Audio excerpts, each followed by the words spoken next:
Assalamu alaikum wa rahmatullahi wa barakatuh.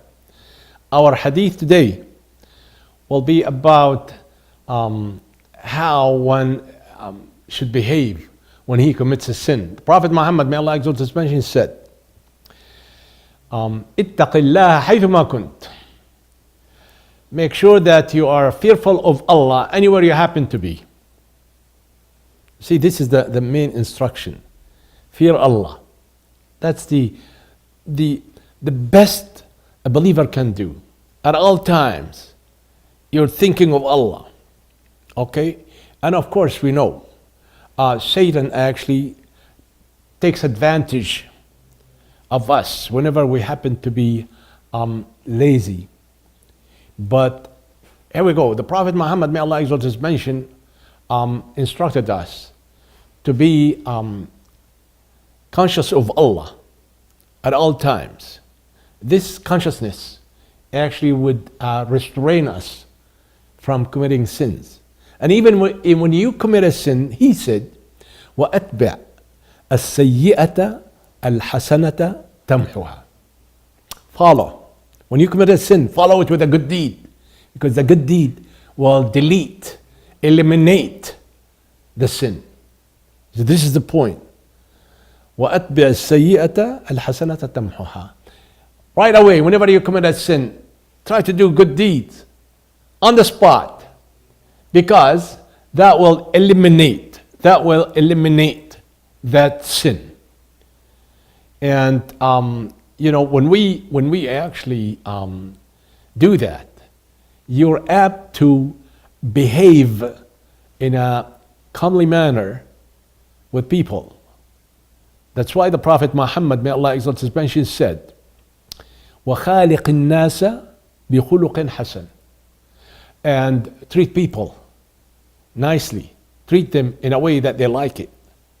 Because this is one of the things that actually people, we're talking about dawah, right? How do we preach Islam? I tell you, the very first thing, being a preacher, a da'iyah, you know what is the first thing you should do? Make sure that you win the hearts of those people you're talking to. Unless and until you win their hearts, they would not accept it from you. They might be polite, by the way, and they will listen to you. Okay, thank you. Okay, thank you. But their hearts are sealed. Why? Because maybe you started off with in a way that is not appealing to them. You see, this is the point. That's why the Prophet Muhammad, may Allah exalt his mention, said, وَخَالِقِ النَّاسَ بِخُلُقٍ حَسَنٍ. Treat people nicely. Behave with them nicely so that they will accept you. You want to enjoy anything good? That's what Imam Shaykh al-Islam Ibn Taymiyyah said. You want to enjoy the good things? Enjoy the good things in a good manner. You want to forbid something? Forbid it in a good manner. This is the only way.